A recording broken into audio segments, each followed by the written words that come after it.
Est-ce que vous pouvez vous présenter? Qui êtes-vous et pourquoi vous êtes intéressé dans ce poste, dans notre entreprise?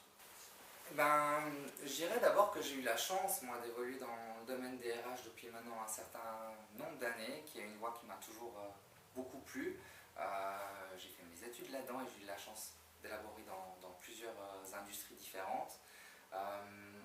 Je dirais que grâce à mon attitude positive et le fait que j'essaie d'être toujours constructif auprès des équipes que j'ai pu manager, j'ai su arriver à des objectifs qui ont été réalistes et qui sont calculables aujourd'hui.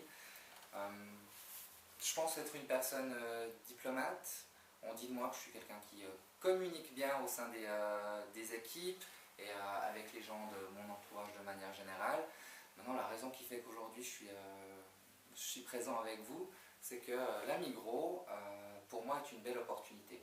C'est une entreprise qui m'intéresse, notamment parce que effectivement elle est reconnue, mais aussi parce qu'elle a toute une diversité de programmes, d'outils, d'entreprises qui sont alliés au groupe, et ça c'est, je pense, quelque chose d'intéressant pour quelqu'un qui rejoint votre société, votre coopérative.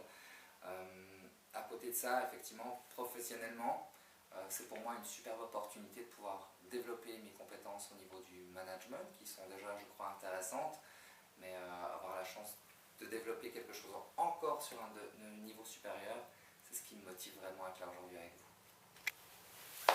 Pendant votre carrière, vous avez eu des situations avec les syndicats. Pouvez-vous élaborer là-dessus, donner quelques exemples? Alors oui, effectivement, avoir affaire avec les syndicats, ça fait partie intégrante de mon job. Je vais peut-être vous donner un exemple très concret qui nous est arrivé il n'y a pas très longtemps. Je pense que Migros a dû se retrouver confronté aussi à ça. Au moment où à Neuchâtel on a mis en place et commencé à parler beaucoup des ouvertures plus longues et d'élargir les horaires dans le secteur de l'alimentation et de la vente, évidemment nous ce qu'on a fait chez nous c'est d'être peut-être proactif par rapport à cette démarche. J'ai pris moi la peine de prendre certains contacts avec les syndicats afin de discuter, sachant qu'il y aurait certaines réticences évidemment et puis qu'on les aurait peut-être contre nous.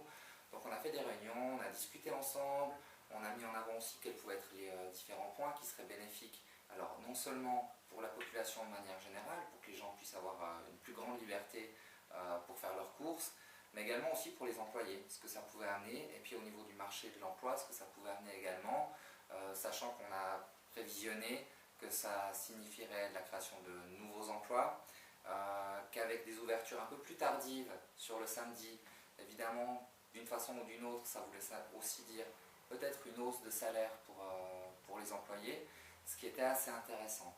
La discussion nous a amené sur quelque chose d'assez concret, on a pu parler avec intelligence, se comprendre, et au final, on a du coup pu discuter aussi avec nos employés, parce que pour nous c'était aussi important de communiquer avec les employés, comme je vous l'ai dit, je crois que c'est important.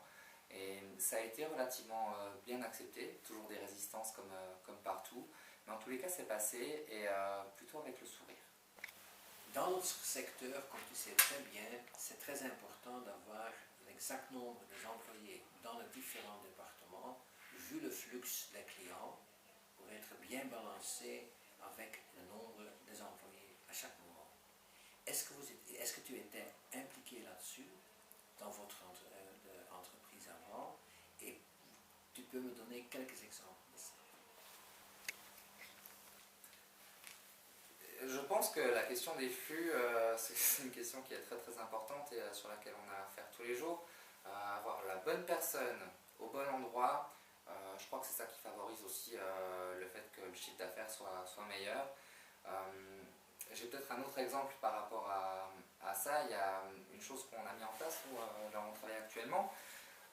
On a un objectif qui est fixé, c'est de ne pas avoir plus de 4 clients en file d'attente à chaque caisse. Évidemment, c'est toujours un peu compliqué. Vous le savez, quand il fait grand beau, on n'a pas pas beaucoup de monde dans les centres commerciaux. Par contre, du moment qu'il y a une journée un peu plus pluvieuse, ça se remplit de façon assez extraordinaire, assez magique. On pourrait se dire que c'est bon pour le business. Le problème, c'est qu'effectivement, au niveau des charges, on doit quand même pouvoir le gérer et que le temps notamment, n'est pas toujours facile à prévoir.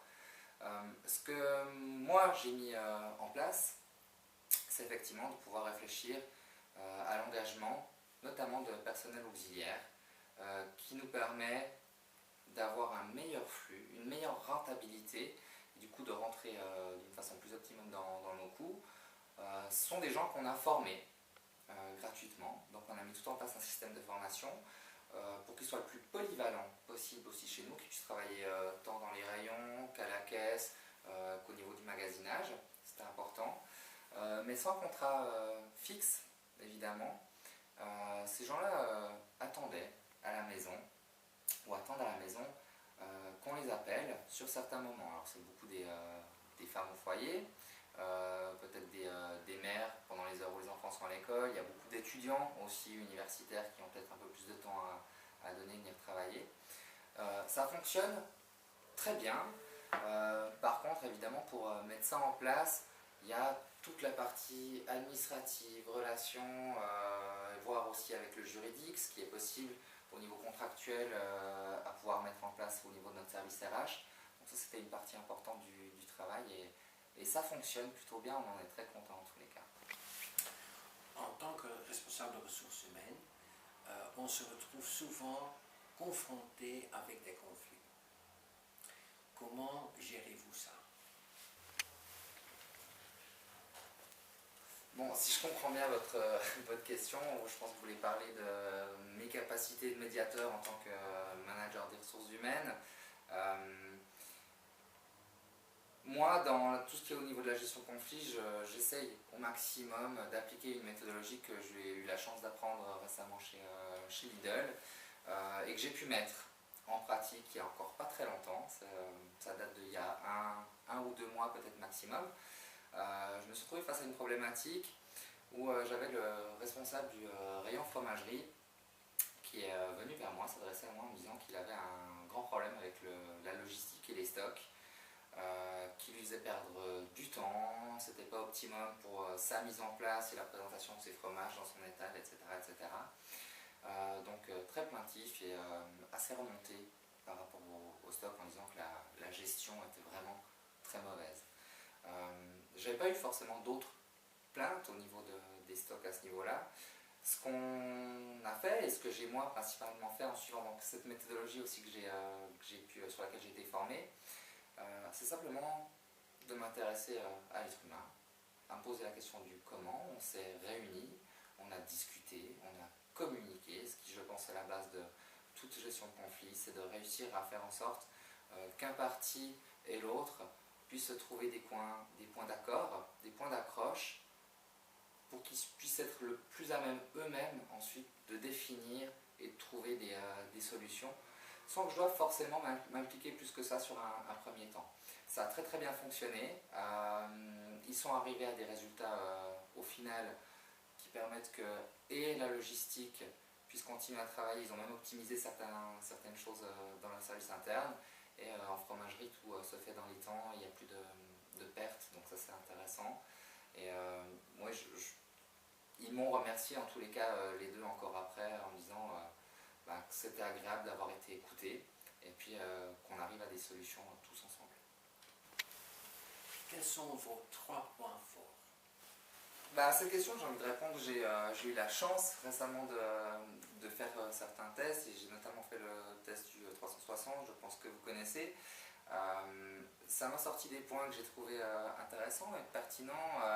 Ce que ça a relevé, c'est mes capacités d'analyse. Je suis quelqu'un qui suis extrêmement analytique. J'ai besoin de pouvoir me référer aussi à des choses qui sont très concrètes. Donc ça, c'est quelque chose qui est fort dans ce qui a pu être relevé au niveau du test. Ça a aussi relevé ma capacité en communication. À nouveau, on répète ce qu'on a déjà dit, mais dans les liens que je peux avoir avec les employés, ce que je peux mettre en place. Donc ça, c'est quelque chose qui est très très fort chez moi.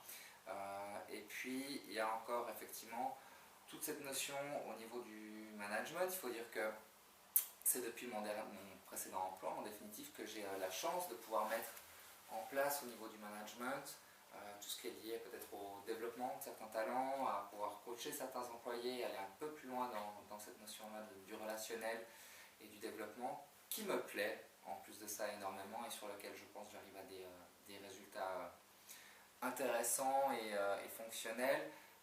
Je pense notamment à une personne qui travaillait chez nous au niveau de l'administration, sur des tâches assez répétitives quand même. Et on a réussi à la développer. Je crois que c'était son désir aussi, même s'il n'en parlait pas plus que ça, mais on a réussi à l'identifier.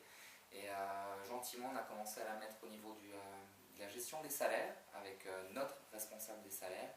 Et elle prend beaucoup de plaisir, elle a pu se développer. Et ça, c'est toujours très intéressant, je crois, dans le cadre d'une équipe et d'une entreprise, de voir qu'on peut développer ça. Je crois que ça fait partie de mes forces, peut-être une vision et l'envie d'aller un peu plus loin de construire. Si je demandais à votre supérieur quels seront vos points d'amélioration, que dirait-il? Ce qu'il dirait, certainement que mes plus grandes forces peuvent être également mes plus grandes faiblesses, et je crois que ça peut se voir. Comme je le dis, je suis quelqu'un plutôt dans l'analyse. Je peux des fois peut-être même devenir un petit peu trop pointilleux, trop précis sur certaines choses. Je suis très exigeant envers moi-même, ça c'est un point qui est important, et j'essaye toujours d'arriver à mes objectifs, mais je peux être aussi très exigeant envers les autres. Et ça, des fois, ça peut être plus ou moins bien vécu. Comme je vous l'ai dit, j'ai des capacités relationnelles qui me permettent quand même, dans un certain sens, d'arrondir les ongles. Mais effectivement, toute cette notion de communication, de gestion aussi des gens et de discussion avec eux, je me suis rendu compte dans mes différentes expériences que parfois je peux me montrer aussi trop émotionnel, malgré mon côté analytique, notamment dans toutes ces discussions avec les syndicats, même si j'essaie de garder la tête froide, parfois l'émotionnel prend un pas. Ça, je pense que c'est quelque chose que j'ai su identifier à un moment donné. D'ailleurs, je suis allé vers mon responsable de l'époque et il pourra vous en parler très bien si vous l'appelez. Et il a pu m'aider, il a pu me coacher, il a pu aussi m'aider à me développer dans ce sens-là. Donc ça, c'est intéressant et j'hésite jamais à aller demander de l'aide à mon management quand j'en ai besoin. Une des troisièmes choses que je mettrais en avant, peut-être, c'est un manque d'expérience au niveau du management sur des très grandes équipes. Pour l'instant, j'ai managé des équipes de petite à moyenne envergure, ce que j'ai trouvé vraiment très très formateur. Et aujourd'hui, c'est quelque chose que j'ai envie de développer, d'aller plus loin à ce niveau-là. Avez-vous des questions à me poser sur l'opposition ou notre entreprise? Oui, j'ai une question. Moi, j'aimerais savoir quelle est votre vision aujourd'hui pour le département des HR, peut-être comment vous voulez y accéder. Et suite à l'entretien qu'on a eu ensemble, la première prise de connaissance qu'on a pu avoir, en quoi est-ce que vous pensez que je vais pouvoir vous aider à atteindre ces objectifs?